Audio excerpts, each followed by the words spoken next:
Hello அண்ணே, கொஞ்சம் வாண்ணே, வீட்டுக்கு வாண்ணே. என் புள்ளைய வந்து பாருண்ணே, எப்படி படுத்து கிடக்குதுன்னு பாருண்ணே.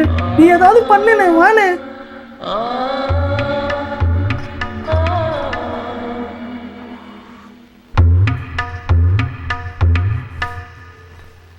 பாருண்ணே, என் புள்ளைய பாருண்ணே, எப்படி இருக்குதுன்னு.